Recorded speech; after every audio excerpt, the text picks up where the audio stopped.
근데 당시만 해도 근데 외상은 사실상 거의 불모지였거든요. 네네네. 최장 72시간도 근무를 했었거든요. 뭐 살릴 수 있었다 없었다를 떠나서 노래도 했어야 한다. 사람이 죽어야지 내가 뭘 배울 수 있다는 게 네. 이게 너무 가혹하더라고요. 이런 식의 일이 벌어지고 있는 게 현실이에요.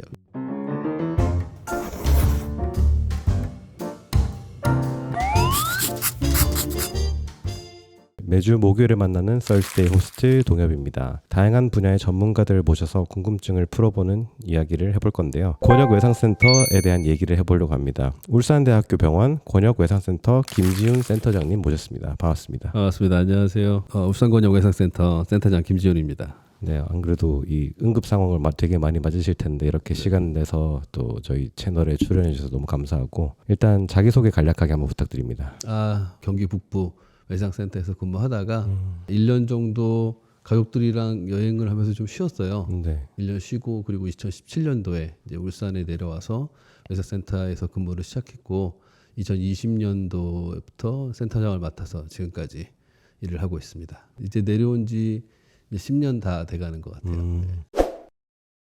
이 외상 분야를 선택하게 된 계기가 어떤지 좀 여쭤봐도 될까요? 이제 외과 의사는 보통 전공의 때 대부분의 경우에는 한 9화를 네. 이 암 환자들 진료를 트레이닝을 받게 돼요. 네네. 근데 저는 트레이닝을 받다가 그 외상 환자를 한번 전공의 때 맞은 적이 있었는데 네. 결혼을 3개월 앞둔 이제 여성이었는데 이 두 분이 상견례를 갔다 오다 사고가 난 거예요. 네네. 그래서 저희 병원으로 후송이 됐는데 여성분이 굉장히 많이 다쳤었어요. 안에 장도 터지고 그리고 척추도 다 부러지고 네. 그래서 완전히 만신창이가 돼서 왔었거든요. 이틀 정도를 중환자실에서 같이 밤을 새면서 이제 환자를 치료하다가 병실에 올라와서 한 달을 같이 두고 보는데 그런 생각이 들더라고요. 아, 이게 이 사람이 과연 정상적인 생활을 할 수 있을까? 예.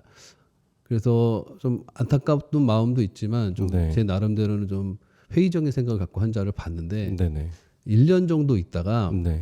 제가 이제 최장 아파트에서 근무를 할 때였는데 네네. 이제 내과에서 컨설트가 하나 왔어요. 문의가 네네. 와서 수술이 좀 어려워 보이기는 하는데 가능하겠느냐라고 문의가 와서 봤더니 수술 자체는 불가능한 정도 수준이더라고요. 네네. 그래서 이제 보호자를 불러서 설명을 좀 드려야 되겠다 해서 보호자를 불러서 같이 앉았는데 네. 그 보호자분이 저를 보자마자 인사를 하더라고요. 네네. 그래서 제가 누군지를 모르겠는데 인사하길래 저 누구신가요? 그랬더니 저 기억 안 나세요 하는데 이제 그때 그 환자였던 거죠. 근데 너무 멀쩡히 걸어 나오더라고요. 와. 그래서 그거를 보면서 이 외상이라고 하는 게 굉장히 매력적이구나. 네네. 이 암 환자들은 치료하고 나서도 재발의 위험이나 이런 것 때문에 계속해서 병원에 다니고 네네.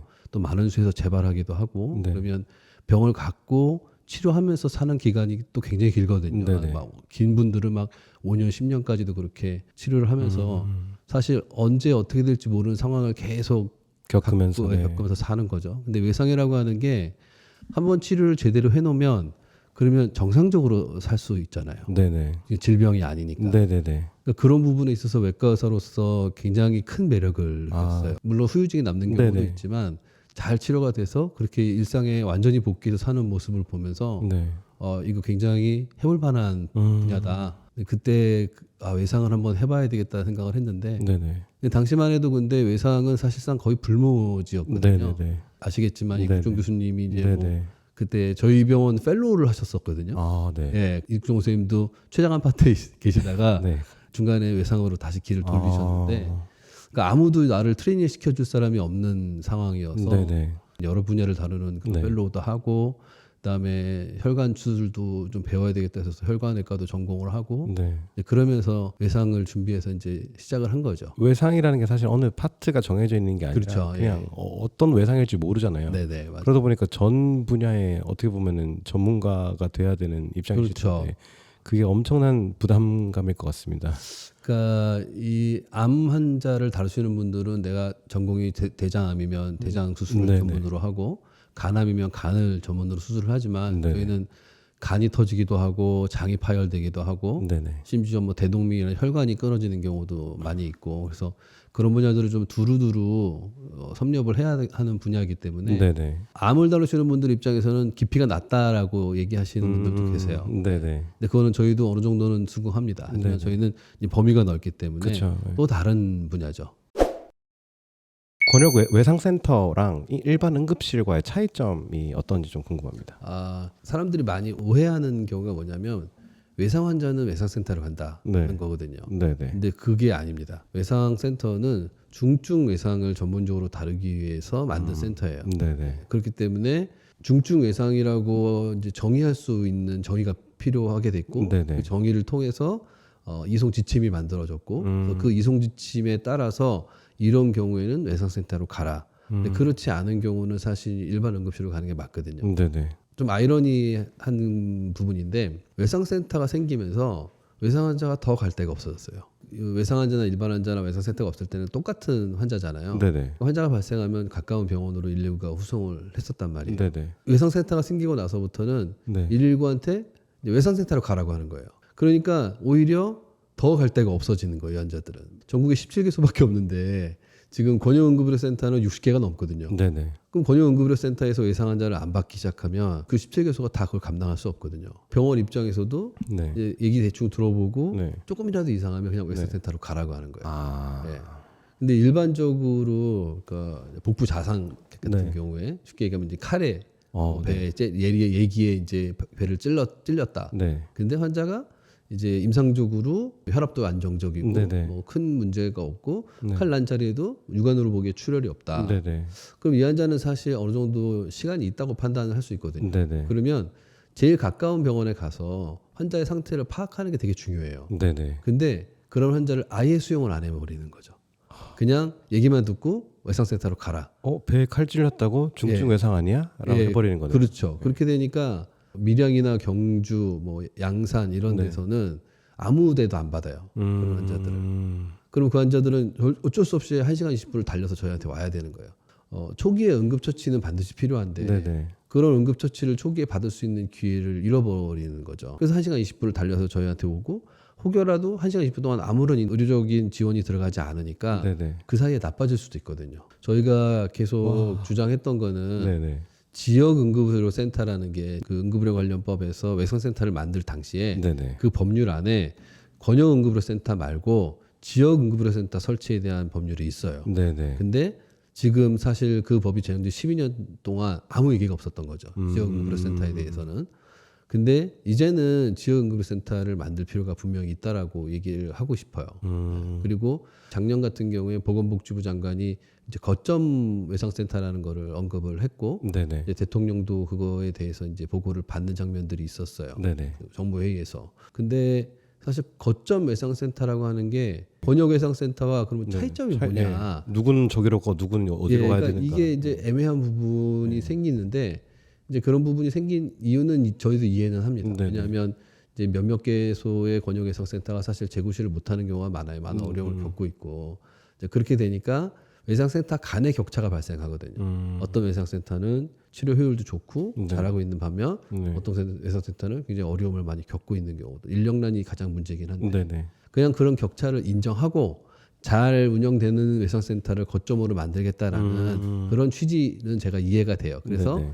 잘하고 있는 쪽에 조금 더 재정적인 지원이라든지 여러 가지 지원을 통해서 네. 좀 더 크게 육성을 해서 네네. 이제 해보겠다. 네네. 근데 사실 그렇게 되면은 몇 개소가 그렇게 만약에 지정을 받게 되면 환자 이송을 어떻게 할 거냐는 문제가 발생하거든요. 또 응급실과 권역 외상센터와의 문제가 그 권역 외상센터 안에서 또 발생하는 네, 그렇죠. 상황이 누가 환자를 받을 거냐는 네네. 문제가 발생하고 네. 우리나라에 이제 닥터 헬기라는 네네. 게 있어요. 네. 그 닥터 헬기가 아마 제가 기억하기 8개 son가에서 이제 운영을 하고 있어요. 그 닥터 헬기가 굉장히 작은 헬기예요. 그래서 이 움직일 수 있는 반경 자체가 얼마 안 됩니다. 특히 우리나라는 헬기가 내릴 수 있는 곳이 얼마 없어요. 그러니까 헬기 유선하는 자체가 네. 우리나라는 인프라가 아직 안 돼요. 119가 운영하고 있는 헬기들은 네네. 의료진이 탑승을 또 하는 걸로 되어 있어요. 네. 환자 이송을 하려고 하면. 네네. 근데 사실 지역 응급의료센터 같은 경우에 응급의학과 선생님 한 명이 근무를 하시는데 그 환자를 이송하려고 그 헬기에 타버리면 거기는 이제 무주공산이 되는 거거든요. 네. 실제로 얼마 전에 포항에서 네. 환자가 발생을 했는데 군인이셨는데 그 포항에서 저희한테 연락이 왔어요. 이제 본인들이 해결할 수 없고 이건 중증이고 해서 좀 후송을 해야 될 것 같다. 그래서 저희가 그러면 헬기로 보내라 네. 그랬는데 그 헬기가 신청하고 허가가 떨어지고 떠서 우리 병원 오는 데까지 1시간 20분이 걸렸어요. 포항에서 자동차로 1시간 20분이면 저희한테 오거든요. 네. 이런 식의 일이 벌어지고 있는 게 현실이에요. 그러니까 헬기로 환자를 이송하겠다는 건 우리나라 현실에는 지금은 맞지 않아요. 그럼 이제 외상 전담 전문의, 그러니까 5분 대기조의 삶 자체가 되게 체력적으로 힘들거나 그럴 것 같은데 그런 부분을 어떻게 매니지를 하시는지. 젊었을 땐 괜찮았어요.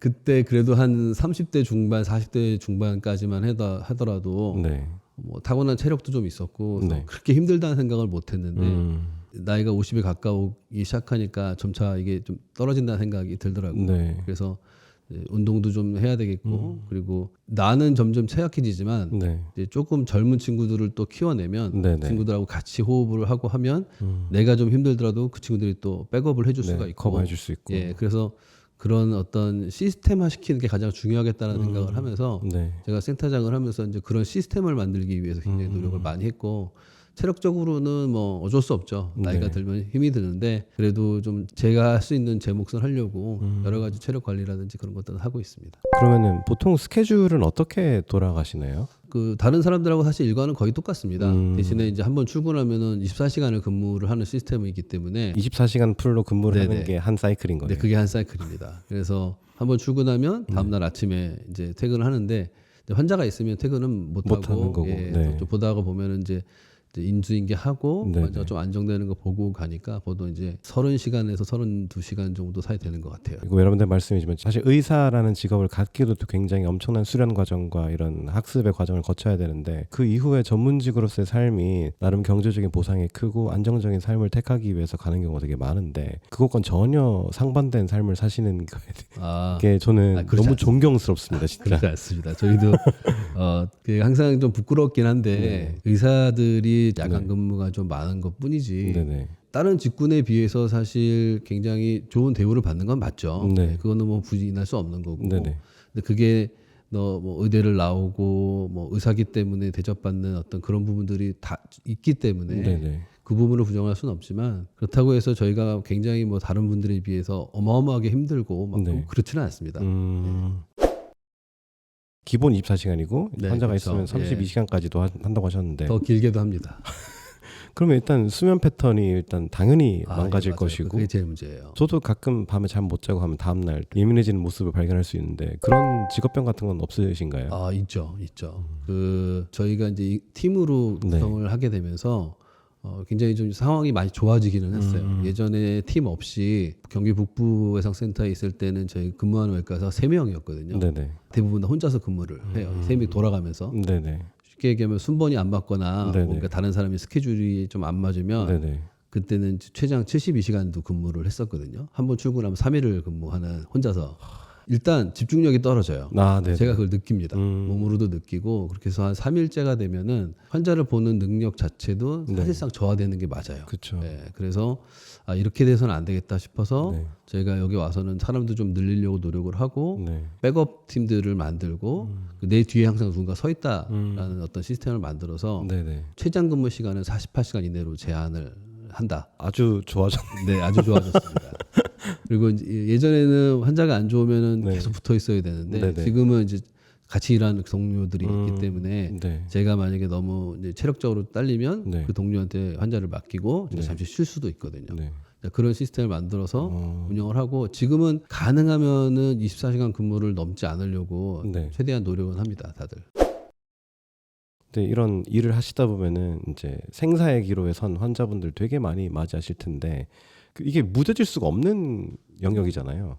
스트레스가 굉장하실 텐데 이런 걸 어떻게 대응하시나요?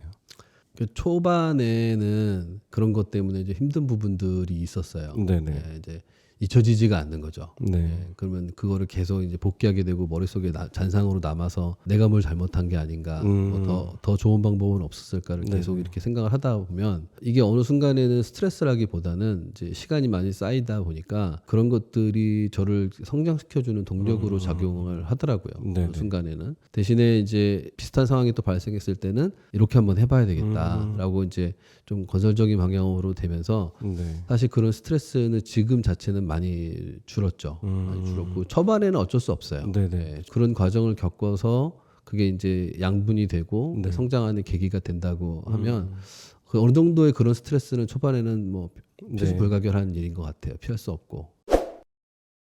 그러면은 이제 혹시 가족들에게 너는 이런 데 가지 마라 혹은 이런 거 하지 마라 라고 아. 약간 단속하거나 그런 게 좀 있으신가요? 있습니다. 가장 이제 안타까운 사고 중에 하나가 어린 아이들이 네. 아파트 단지 내에서 사고가 나는 경우들이 있어요. 아주 사소한 일이거든요. 네. 아이가 운동화끈을 매려고 네. 앉아서 딱 엎드리는 순간에 네.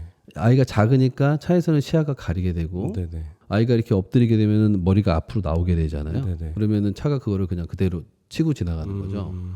근데 그렇게 치면은 머리만 부딪히는 게 아니고 네. 머리가 부딪히면 넘어지면 이제 뒷바퀴에 깔리는 네, 깔린다던가. 예, 그런 사고들이 일어나는데 네네. 아이들한테 항상 이제 차가 다니는 길 옆에서 네. 운동화끈 매지 마라. 아. 그리고 신호등이 파란불이 됐어도 네. 그냥 건너지 마라. 기다렸다가. 예, 기다렸다 가라. 네네. 그리고 어른들이 갈 때 따라가라. 네네. 예, 뭐 그런 식으로 교육을 많이 하고요. 센터장님이 그동안 마주했던 환자들 중에서 가장 기억에 남는 환자가 어떤 환자일까요? 사실 기억에 남는 건 잘 된 케이스보다 안 된 케이스가 더 기억에 남죠. 항상. 네네.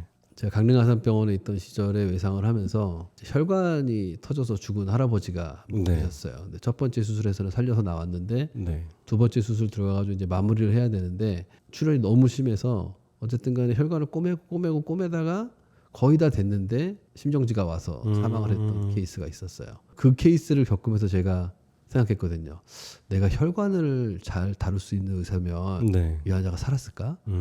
그래서 혈관외과를 해야 되겠다. 그래서 전공을 또 이제 혈관외과로 돌려서 혈관외과 수련을 받고 네.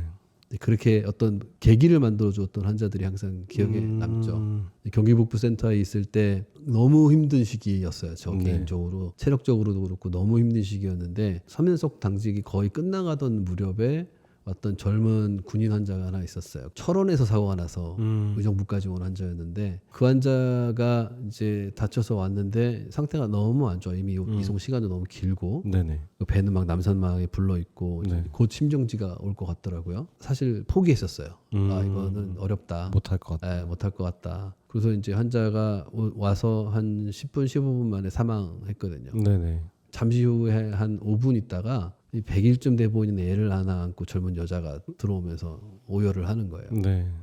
부인이죠.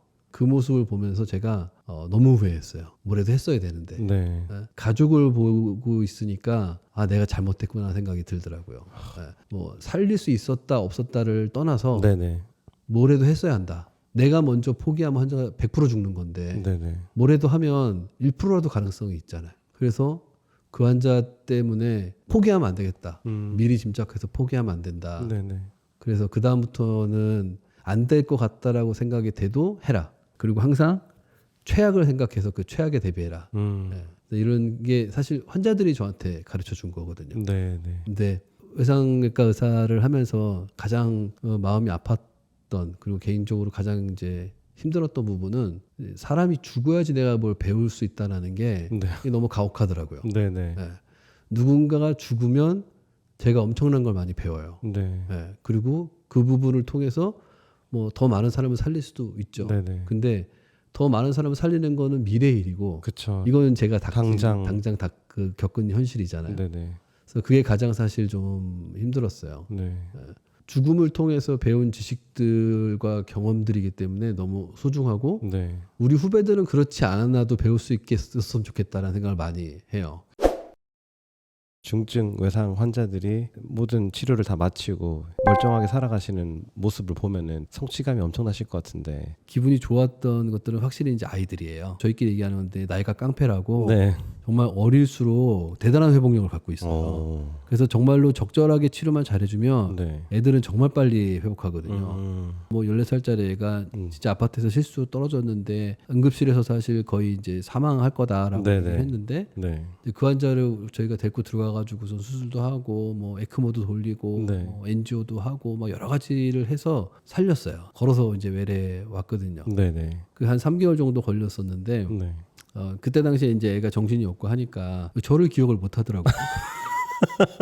살려준 사람을 네, 기억 저를 제 기억을 못하고 네. 워낙 여러 사람이 왔다 갔다 하니까 네. 그런 식으로 이렇게 아이들이 이렇게 잘 나와서 오는 모습을 보면 네네. 보람이 있죠. 성인들 같은 경우에는 하는 일이 정해져 있잖아요. 아, 네. 그리고 이 사람이 앞으로 어떻게 살아갈 건지도 거의 비슷한 모습이 네네네. 되지만 애들은 그게 아니거든요. 그쵸. 얘가 대통령이 될 수도 있고 그쵸. 나라를 구할 수도 있고 인류에 엄청난 이바지를 할 수도 있잖아요. 나중에 커가지고 그렇죠. 외상센터 의사가 될 수도 그렇죠. 있고. 그렇게 가능성들이 굉장히 많은데 그런 아이들을 치료해서 다시 사회에 내보낸다는 거는 네네. 좀 의미가 달라요. 그렇게 말씀해 주시니까 진짜 이 무궁무진한 가능성 있는 아이들 그렇죠. 살려가지고 사회로 다시 돌려보내는 그게 성취감이 엄청날 것 같습니다. 그렇죠. 그게 가장 이제 아이들 같은 경우에 좋죠.